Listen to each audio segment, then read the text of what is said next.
following is a presentation of Main Street Media, your source for news, sports, and information on Main Street in Middle Tennessee.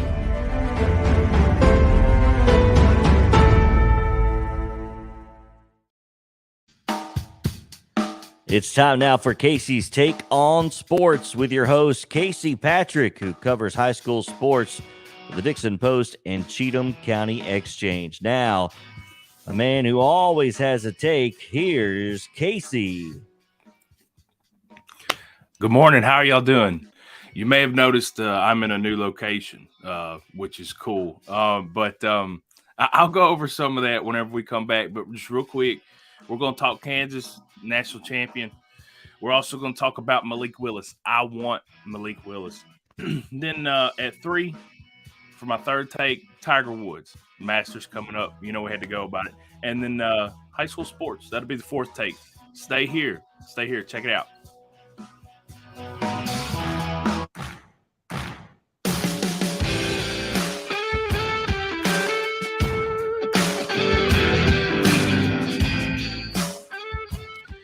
Last week, whenever I did Casey's take for the last episode, I was making too much racket in the kitchen, so I decided to move. I've got a different room. I got my ironing board over here. You see my Tennessee hat, got a Tusculum hat back there. I paused my TV on a Braves hype video, so it's got Jorge Soler holding his head, and then you just see the PS5 right there.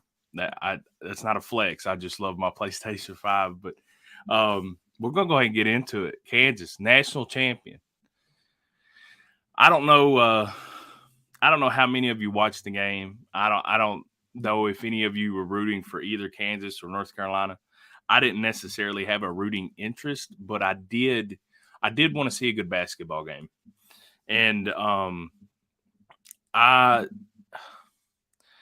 was at Applebee's watching the game with a friend of mine, and I know a guy that works up there, so we'll go up there and watch basketball with him.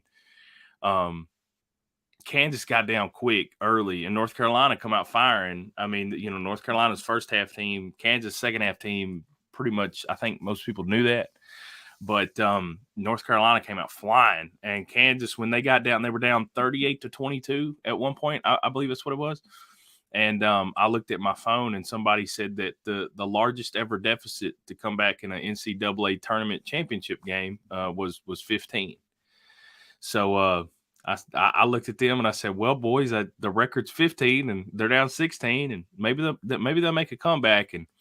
And they did. And I mean, hats off to Kansas for being able to make that comeback. North Carolina, of course, they got out to that big run, but the second half, Kansas basically did the same thing that North Carolina did in the first few minutes, and they were able to really just get themselves back into the game. I think they made it like a 3 or 4 point game within 7-8 minutes.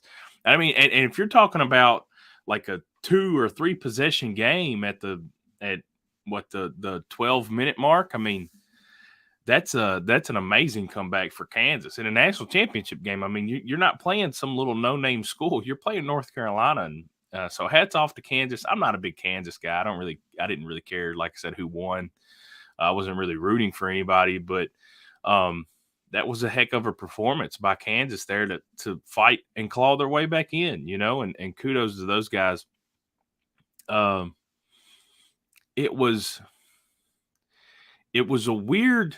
I don't know. It was a weird way to watch the game because you see one team start to pull away, and you're like, oh gosh, is this going to get ugly? And nobody wants to watch a really crappy game between two teams that are, one team that kind of runs away with it, and everybody's celebrating with like 4 or 5 minutes left. Nobody wants that. And I will say it was really nice to have a game there at the end. I mean, for it to get back and be close, and then of course Kansas, they had the ball out of bounds with like 7 seconds left or something. They go to, or maybe it was like 4 seconds, and they go to throw it back in. The guy catches it, and his first step is out of bounds. North Carolina's got the ball back, and I was like, oh my goodness, if if North Carolina hits this 3, we're going to overtime, which would have been wild. That would have been crazy. I love overtime. I'm just a fan of chaos in general. Whenever, like if Tennessee's not involved, like if a team that I like is not like involved in the game, I'm all down for complete chaos and just anarchy. Really, that's what I'm looking for. But the game, it had a nice run of ebbs and flows, and North Carolina comes up, Kansas comes back. It's tight ball game, and there at the end, like I said, it was a ball game at the end. North Carolina had one shot to tie it anyway. Excuse me. So North Carolina had a shot to tie, and honestly, I think that's really all you can ask for when it comes to big games like that. I mean, you just don't want to see somebody get up and run away with it, because that's boring. I mean, it's just awful. But anyway, kudos to Kansas. I hate it for North Carolina. I don't really hate it. I don't really care for North Carolina, but kudos to North Carolina, or kudos to Kansas. And it's been on my mind all day, the last couple of weeks. I want Malik Willis. Stay right here. Okay, we're going to talk about it. I want Malik Willis. That's take number 2.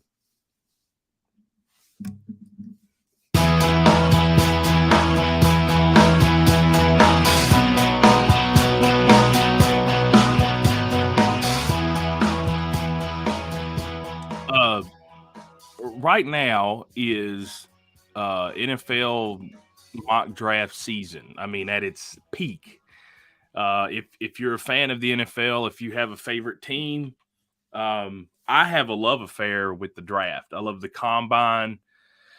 I love everything about this process. And when the draft was in Nashville a few years ago, that was some of the most fun I've ever had. Me and some buddies, we went out to Nashville, and we spent the whole day walking up down through Nashville, and that was a really neat event. And I would absolutely 100% go back if given the opportunity. I think this year's draft it's not in Detroit. They were announcing something about Detroit. I think that's the next draft. I forgot where Cleveland. This one's in Cleveland, I'm pretty sure. But I'm not going to Cleveland. I don't want to go to Cleveland. But if it ever came back to Nashville, or maybe a nice city that I'd want to go to, I might go there. Vegas would have been fun last year, but COVID, or the year before that, I can't remember. All my time's running together. But I'm a big fan of the draft, and there are quite a few players that I would be absolutely elated if the Titans were able to grab them. One's Treylon Burks. I love him. I think he's a receiver that kind of fits the mold of the guys we like. Big, strong, going to beat you one-on-one type receiver. I like Derek Stingley. He's going to go way before the Titans can grab him. Derek Stingley's he's a top 10 talent, I think, as far as a corner. He just did his broad jump and vertical, and he was above average, not great, but watch the film. The guy's he's a lockdown corner, but don't get me wrong. There's names. There's different guys. There's probably a few guys that I've never even heard of that could be good additions to the Titans. But I want Malik Willis. Ryan Tannehill's the guy. Ryan Tannehill is the guy right now, and he should be the quarterback at least for this year. But that's why I think if you can make the move to go get a physically superior quarterback like Malik Willis, the kid's got the legs to run, and not just like run, but run. He can really make plays with his feet. He's got the strongest arm in the draft, I think, and he would. When he gets drafted to an NFL team, he'll have one of the stronger arms in the league already. He's not quite Josh Allen-esque with his arm, but it's definitely above average. He's got a very strong arm. You're talking about a playmaker. And, honestly, he played at Liberty. They had a pretty simple offense. Now, simple doesn't mean it's bad.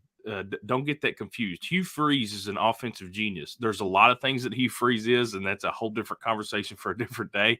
He's got problems. We get that. But Hugh Freeze is pretty smart when it comes to football.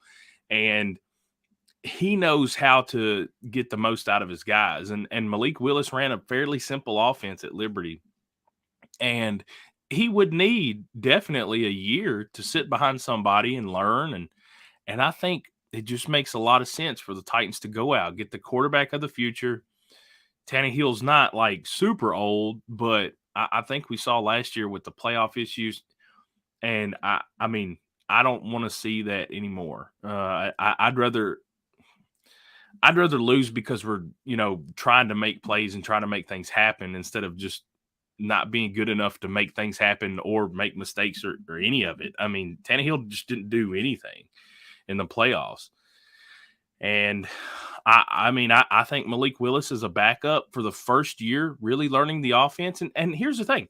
If Tannehill goes nuts and Malik Willis hadn't really started to evolve yet and started to really figure out the offense, bring Tannehill back for another year. Bring him along if the Packers can do it to Aaron Rodgers, we can do it to Ryan Tannehill. So I think, having Ryan Tannehill as your starter right now is not a bad thing. Having Malik Willis as a backup that can learn a lot, he can figure out the offense before he's thrown into the fire. I think it could really work. And, man, you got to watch this kid. If you haven't seen his highlights, if you haven't seen his tape, you got to see what this kid can do. He's physically gifted, God-given talent through the roof. He's just got to learn. And it's just like the rest of them. Everybody's got to learn when they get to the NFL. But that's it for my second take. We're going to talk Tiger Woods at 3, but y'all stay here. We're going to take a quick break. But y'all come on back. We're going to talk about Tiger Woods at 3 and, of course, high school sports at 4. So stay right here. We're going to have a quick break. Stay right here.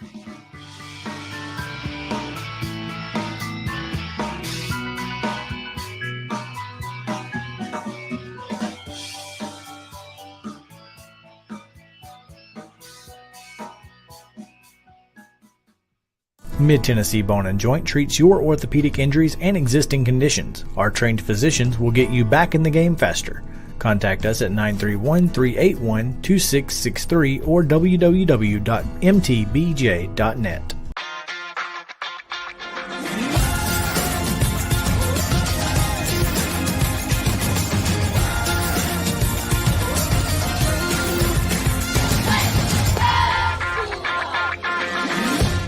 Hey folks, while we take a quick break from the show, I want to tell you about our friends over at Custom Stone Handlers in downtown Columbia. Ed Rich and his team at Custom Stone Handlers believe in leadership. And outside of the military, our greatest leader building platform is sports. Custom Stone Handlers proudly encourages young people to get in the game. You can contact them today at 931-490-4990 or visit CustomStonehandlers.com. Jones & Lang Sporting Goods here in Columbia has been outfitting teams, officials, and anybody else from T-ball to college for 50-plus years. Be sure and check them out at 931-388-8060 or online at jonesandlang.com. Jones & Lang Sporting Goods, the look of a winner. Zion Christian Academy, ZionEagles.org or 931-388-5731. You can schedule your appointment. Go tour their campus. It is beautiful over there, and you're definitely going to want to see it. Again, it's ZionEagles.org. Give them a call, 931-388-5731, and schedule your tour today. Are you an enthusiastic sports fan? Want to have fun and get in on the action? Heck yes, that'd be awesome. Have great attention to detail? Want to stay active? Definitely. Want to give back to the student athletes in your community? Obviously, yes. Then you'd make an excellent high school sports official. We need more officials in Tennessee. Because with no high school officials, there are no high school sports. Sign up today at highschoolofficials.com. Mid-Tennessee Bone & Joint has been the official sports medicine provider for Murray County Schools for more than 40 years. We specialize in orthopedic injuries, and our Ortho Quick walk-in service lets you bypass the ER. Visit us online at www.mtbj.net.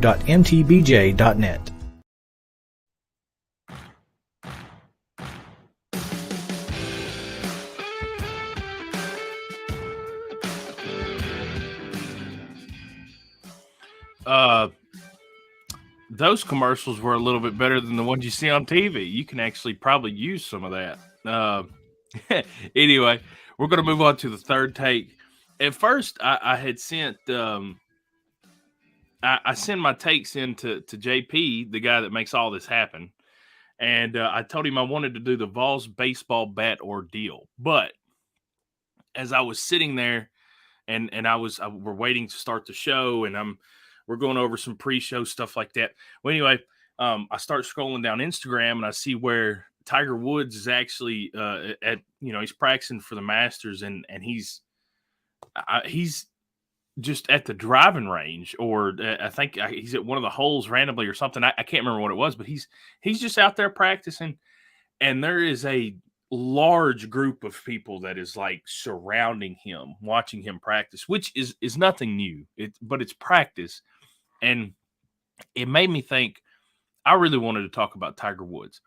Now, let me preface this by saying I am not good at golf. I like to play golf. Me and my brother my older brother Andy, we'll go out to McEwen out here down the road. We'll go to McEwen, or we'll go to the state park at Montgomery Bell. I've even been in Greystone a few times. The course is a little bit too nice for me. I'm not that good, but I'm not a great golfer. I'm not a huge golfing fan, but man, there's something about watching Tiger Woods play golf that is just, it's next level how insanely good he has been throughout his career, and the type of pull that he brings to the sport. I don't know if there's anybody else that's in my lifetime that's really pulled people in like Tiger has. Now you'll have to understand, I only saw a very small glimpse of Michael Jordan. I was very young when Michael Jordan was playing basketball, and baseball's done nothing but do this since, I don't know, since 94, since the strike. I mean, they had the home run race. It kind of went up and down, but you're talking about, even football's just genuinely loved by everybody in America anyway. But when it comes to golf, and when it comes to the people that Tiger Woods has brought in, and just the amount of attention that Tiger Woods brings to that sport, I don't know if maybe Serena Williams for tennis. I don't know if anybody's done more for their sport than Tiger has. And like I said, if you can take a guy like me who, let's be honest, I grew up watching NASCAR on Sundays. I didn't know football existed until the Titans were in the Super Bowl. I watched NASCAR on Sundays. My dad was in charge of the remote, so we watched NASCAR whether I liked it or not. We watched that. I got to watch baseball when every once in a while. I never really cared much about golf. It never was a big deal. My dad didn't care about it, so as a kid, I didn't really watch much of it. And the only time I ever saw it is when I went to my grandfather's house, and one of my great uncles would have a hold of the remote, and he'd have it on there, and he'd be snoozing. He'd be asleep with the remote on his chest. So if you touched it, he knew it, and he'd freak out. I'm sure everybody's got a great uncle like that wants to listen to golf while they sleep.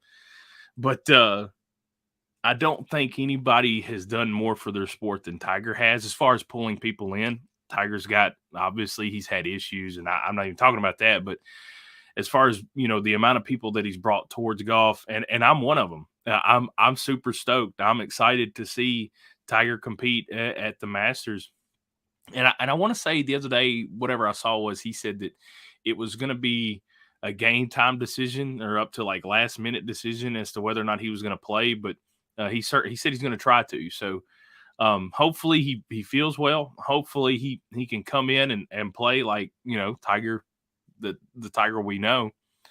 But I'm excited, and I just hope and pray that we get to see Tiger in his red shirt on Sunday, racing somebody for the lead, whether it's Jordan Spieth or Greenwood or, any of those guys. I don't really care. But I'd love to see Tiger just in the running for it and having to make shots and making them like old school Tiger, because that was fun to watch, even as a kid that didn't know anything about golf.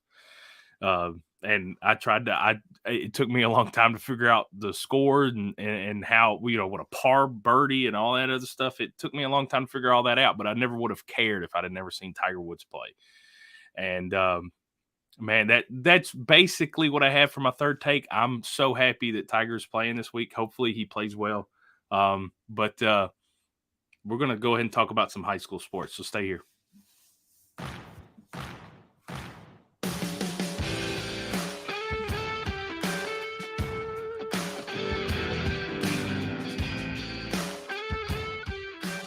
All right. In high school sports, okay, this week, this upcoming week, we're gonna have the all county basketball team, the girls teams for both Dickson and Cheatham in the paper. So make sure you're on the lookout for that. But as far as actual sports, man, I'm just hoping the rain goes away. Now I know Harpeth and Sycamore got a baseball game in Saturday, or no, not Saturday. It was Monday. They played Monday, and I want to say that Harpeth actually won that game. I may be wrong. Yeah, no, Harpeth got the win on that game Monday night, 7-6. I thought so. But Harpeth, we've got a lot of tennis going on in the area, some track and field right now. No track and field. I want to say last week was senior night for Dickson County. I think they had senior night last Friday, I want to say. That may be incorrect, but we got a lot of track and field going on. We've got a lot of athletes in the area, whether you're in Dickson or Cheatham County, and everybody's playing something right now and probably playing it pretty good too. So I'm going to try and do everything I can to get all that coverage into both papers. But soccer's still up and going as per usual. I know Dickson and Creekwood played last week. That was last Thursday night. Now, that game was electric. And those two teams, when Dickson and Creekwood meet for any sport, it's actually like, it's really neat. It's fun to go to. You see a lot of faces and people that you know. And I will be honest, the last few years, and Creekwood will tell you this, the last few years, Dickson's kind of, I don't want to say dominated, but they've definitely controlled that game with Creekwood, and they've been able to win and not really giving up many goals and scoring a lot. And Chris Cardona's got a really good program at Dickson with both the boys and the girls soccer teams, but the boys have been really good against Creekwood the last few years. But Thursday night, Creekwood was able to kind of hang in there, and it was 0-0 at halftime.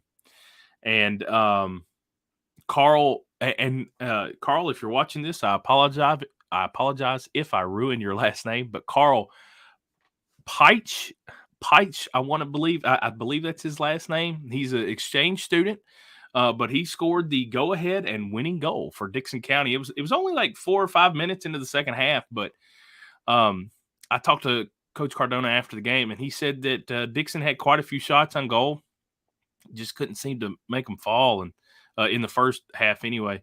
I talked to Creekwood coach Houston Daniel, and he was really happy with his team, and they really competed. They played well. He's got some athletes out there, and they're playing really good soccer. They were playing really good soccer Thursday, so he likes the way his team is looking going into the playoffs, going into district play. I can't get too ahead of myself, but then and that ended up a 1-0. Dickson County won that 1-0, and Gray Bobian made the Dickson County goalie made a great save at the end of the game. He made a good save, and then on a penalty kick, he made another save. I mean, it was like a 4 or 5 minute window there where Bobian was just a brick wall and nothing was getting past him. But Dickson got that win 1-0. And then Friday, Dickson and Creekwood played again in baseball. They played at Creekwood Friday, and Dickson got a big win on that one, 10-0. That's just a really strong program. Creekwood's kind of young; they're trying to build up some depth, and then Saturday, Dickson had their alumni game, and then Creekwood and Dickson played after that. It was a closer game; it was 8-2, but it felt closer than that too. Dickson kind of pulled away the last few innings, but got to give a lot of credit to those pitchers for Dickson. I think Adam Roth went 6. He pitched a complete game shutout on Friday night. Six innings, struck out 8, I want to say, or 9. I remember looking at the box score, but I can't remember anything about the numbers. But Adam Roth did pitch 6 scoreless innings Friday night. He was really good. And then Ben Fisher was able to come in Saturday in relief. I can't remember who started, but Ben Fisher came in and pitched really good to kind of finish off that game for Eli Potter started, and then Ben Fisher came in and finished the game for him. Creekwood's got a lot of talent. They're just really young. They're going to have to kind of cultivate that talent, figure out what they're doing. Dickson can pitch. They can hit.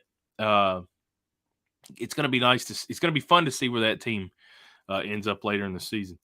So that's about all of it.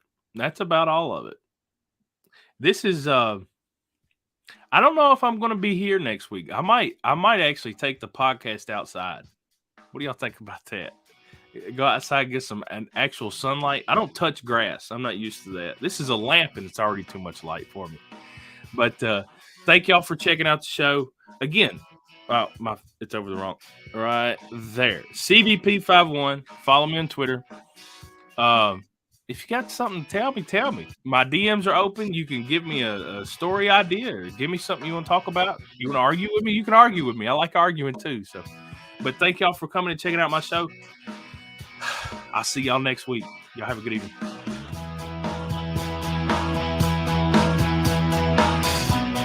This has been Casey's Take on Sports with Dickson Post and Cheatham County Exchange reporter Casey Patrick. Follow him on Twitter at CVP51 and always online at mainstreetpreps.com. Casey's Take on Sports is a Main Street Media production.